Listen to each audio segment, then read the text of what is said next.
आला रे आला, ऐश्वर्याला भेटून आला लगाटे, आला रे आला, ऐश्वर्याला भेटून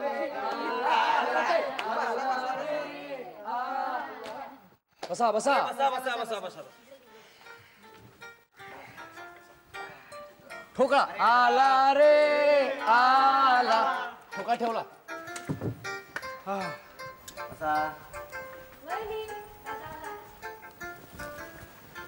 काय बरं आहे ना सगळे? हो वहिनी आल्या रे. काय काय लगाटे, काय काय घडलं दिवसभरात? काय सांगणार आता? जे घडलं ते सांगण्यासारखं नाही, जे घडलं नाही ते सांगण्याची प्रतिभा नाहीये. पहा पहा, तो किती दमलाय. कोण? तूच. त्याला बोलवतही नाहीये. हो हो हो. लगाटे सगळं बरं का सांगायचं? हा काय काय घडलं ते? हा सगळं सांगणार आहे मी. म्हणजे सोडणार आहे का मी तुम्हाला? सगळंच सांगणार तुम्हाला. हा सुरुवात कुठून करू हा प्रश्न पडलाय. हा सकाळपासून सुरुवात करतो. सकाळी 7च्या सुमाराला जेव्हा मी इथून गेलो, जेव्हा मी इथून निघालो, त्यांच्या गाडीत बसलो आणि मी जेव्हा ऐश्वर्याच्या घरी पोहोचलो, तिच्या आलिशान बंगल्यामध्ये, तिच्या पोर्चमध्ये जेव्हा गाडी पोहोचली मी बघतो तर काय, तो बंगला नव्हताच, एक राजमहाल होता. भला मोठा राजमहाल.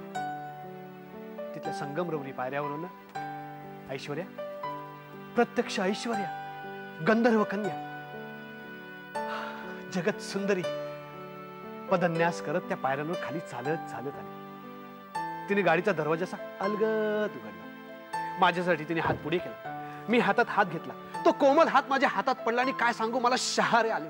तिने मला बाहेर बोलवलं. मी चालत चालत तिच्यावर या महालात शिरलो आणि हा भला मोठा महाल, हा मोठा दिवाणखाना. ती म्हणाली चला चला. हळूहळू आम्ही चालत चालत आतमध्ये शिरलो. ती म्हणाली चला वर जाऊ. मी म्हटलं वर? वर कुठे आणखी नेणार? थोडं वर गेलो. वर गेल्यावर कळलं की आणखीन एक दिवाणखाना होता. तिने मला विचारलं एवढ्या 4 पायऱ्या चढलात तुम्ही, दमलात का तुम्ही? मी म्हटलं 4 पायऱ्या? हा हो. ती म्हणाली हो हो होच म्हणा ना. आता तिच्या समोर नाही म्हणायची आपली काही हिंमतच होणार नाही. जगत सुंदरी शेवटी ती, बरोबर आहे ना? ती म्हणाली होतं असं कधी कधी. माझ्याजवळ येणाऱ्याचं प्रत्येकाचं हे असंच होतं. तुम्हीच काय, सिनेमावाले जेव्हा तिकडे येतात तेव्हा त्यांचं देखील त त प प म म होतं. पण तुम्ही काळजी करू नका, तुम्ही घाबरू नका. आजचा पूर्ण दिवस मी तुमच्यासाठीच दिलाय. आजचा पूर्ण दिवस मी तुमच्या पायाशी बसून राहणार आहे. No appointments, no shooting, no meeting, nothing doing. बस तुमची फक्त मी सेवा करत राहणार आहे. बोला काय करू? मी म्हटलं काय? तर ती म्हणाली चला. मी म्हटलं कुठे? तर ती म्हणाली हातपाय तोंड धुवून घ्या.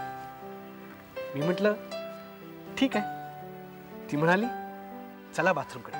आणि आम्ही बाथरूमकडे निघालो. लगाटे बोला. ऐश्वर्या तुमच्याशी मराठीतून बोलली का हो? मला वाटलंच हा प्रश्न येणार. अरे मित्रांनो, ती माझ्याशी हिंदीतूनच बोलत होती. तुम्हाला सगळ्यांना कळावं म्हणून मी मराठीतून बोलतोय. कडू बोलल्या त्याला कशाला डिस्टर्ब करतो रे? बाथरूम कडे चाललाय तो. हा पुढे. तर आम्ही मग बाथरूमकडे गेलो. आता बाथरूम मध्ये पहिल्यांदा गेलो ते सांगू की बाथरूमला दुसऱ्यांदा गेलो ते सांगू? तू दुसऱ्यांदा बाथरूम मध्ये कशाला गेला? आम्ही तिथे दोघांनी टब्बात घेतला. काय तुम्ही आणि ऐश्वर्याने टब्बात घेतला? हो. हा असा, हा असा. अगं असं चाललं होतं आमचं. काय तिचं बाथरूम, काय तिचं बाथरूम, हे मोठं बाथरूम. जणू आपली चाळच मावेल त्याच्यामध्ये. सोन्याचा पाईप, सोन्याचा नळ, सोन्याचं पाणी. काय मजा आली. आणि काय तिचा दिवाणखाना. तिच्याकडे भरपूर नोकर असतील ना? नोकर? नोकर तर मी बघितलेच नाही. सगळी कामं यंत्रांनीच होतात. तुम्ही दोघंच होतात तिथे? दोघं? नाही नाही, आम्ही दोघंच नव्हतो. तुमच्या 25 वया होत्या ना. प्रत्येक पानावर तुमचा चेहरा मला दिसत होता. असू दे. काय ती बाग, काय ती बाग, काय वर्णन करू मी त्याचं. ही मोठी मोठी झाडं, ही छोटी छोटी झाडं. तिने मला विचारलं तुम्हाला नाचता येतं? मी म्हटलं हो, मला नाचता येतं. आमच्या शाळेतल्या लोकांनी शिकवलं मला कसं नाचायचं ते. ती म्हणे कुठल्या गाण्यावर तुम्ही नाचणार? मी म्हटलं तुम्ही सांगा. ती म्हणाली आपण डोलारे डोलारेवर करूया. तिने माझा हातात घेतला आणि आम्ही नाचायला सुरुवात केली. अरे डोला रे डोला रे, अरे बोला बोला.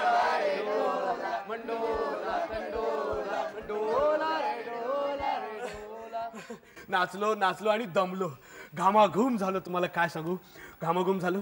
तर तिने तिचा रुमाल काढून दिला. मित्रांनो, काय तिचा रुमाल, केवढा मोठा रुमाल तिचा, 3 फूट बाय 3 फुटाचा रुमाल. तिनेच माझं अंग पुसलं. मित्रांनो, बाग एसी असून सुद्धा मी घामाघूम झालो होतो. बाग एसी होती? बागच, गच्ची, गॅलरी, स्विमिंग पूल सगळंच एसी होतं. मग आम्ही ठरवलं की आता पावसात भिजायचं.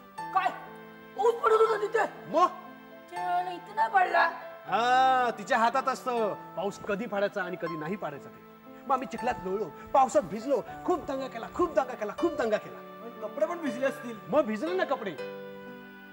हा, पण आम्ही मग ते एसी मध्ये वाळवलं. एसी होता ना तिथे. अरे मग तुम्ही घातलं काय? आम्ही मग नंतर तिथली बागेतली ही उंच उंच पान होती ना, ती अशी गुंडाळली. पुढे मग विचारू नका काय झालं ते. आता मी दमलोय. मला आता म्हणजे कळत नाही आता कसं सांगू मी तुम्हाला. याच्या पुढचं मी नाही सांगू शकत. बस झालं, निघा आता. उरलेला उद्या मी सांगेन. निघा म्हणलं ना. चला चला चला. Good night. Good night. Good night. चला चला चला. सगळ्यांनी हात खराब होतील माझ्या. ऐश्वर्याला भेटून चला निघा. सगळे थांबले. चला इकडे.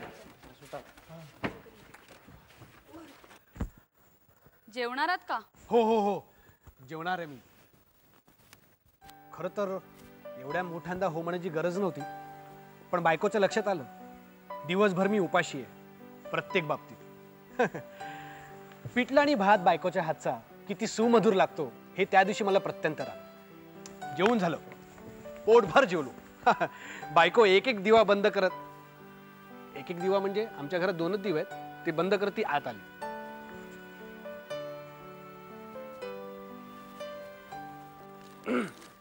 हो रमा, रागवलीस? हो. अगं पण मला जाब विचारायचंय मला. माझं काय चुकलं? काय चुकलं? मगाशी काय वाटेल ते बडबडत होतात. तोंडाला येईल ते. काय सांगायचं काय नाही सांगायचं याचं काही भान? निदान शेजारी मी बसली याचं तरी. हो म्हणजे चुकलंच माझं. मी एवढं. रमाकांत, पहिल्यांदा मला पण हे सगळं खरं वाटलं, पण जेव्हा तू म्हणलास ना तिचा रुमाल 3 फूट बाय 3 फूट होता, तेव्हा कळलं. अगं श्रीमंती मी कधी बघितली आहे का? नेहमी फिल्म मध्येच बघत आलो ना. आणि एवढं मोठं घर किंवा एवढं मोठं हॉल, डायनिंग हॉल म्हणजे हे मला काही माहितीच नव्हतं. मी आपलं तोंडाला येईल ते बोलत गेलो. मला वाटलं की श्रीमंताच्या गोष्टी सगळ्या मोठ्या असतात. म्हटलं ऐश्वर्याचा हात रुमाल देखील मोठा असेल, 3 फूट बाय 3 फुटाचा. पण 3 फूट बाय 3 फूट असायला तो काय टेबल क्लॉथ आहे का? 3 फूट बाय 3 फूट. रमा, खरं सांगू, असं काही तिथे घडलंच नाही. तुमच्या हातनं काय घडणार आहे म्हणा, म्हणून तर मी जा म्हणलं होतं. अगं ऐश्वर्या दिसलीच नाही मला. तिचं नख सुद्धा दिसलं नाही मला. मग काय केलं दिवसभर? काही केलं नाही. हा, एक गोष्ट मात्र केली. पत्ते खेळलो मी. पत्ते? हा, पत्ते खेळलो आणि पत्त्यांमध्ये मी जिंकलो आणि खूप पैसे मिळाले. म्हणजे आता काय करायचं? आणि मी तुझ्यासाठी साडी घेतली. एक मिनिट. कशी आहे? काही अडलं होतं का? आता मला घ्यावी शेवटी म्हणून घेऊन टाकली. किती पैसे घालवलेस? अगं असू दे ना. डॉक्टरचं मागच्या महिन्याचं बिल द्यायचं. अगं असू दे.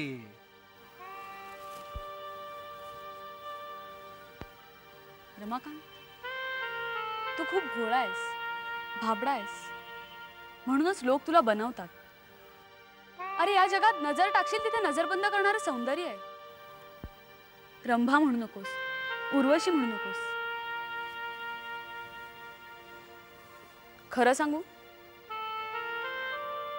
नवऱ्याच्या पिवळ्या गंजी फ्रॉकची पर्वा न करता त्याच्या कुशीत शिरते ना, तीच त्याची ऐश्वर्या असते. काय तूच माझी ऐश्वर्या. मीच तुझी ऐश्वर्या.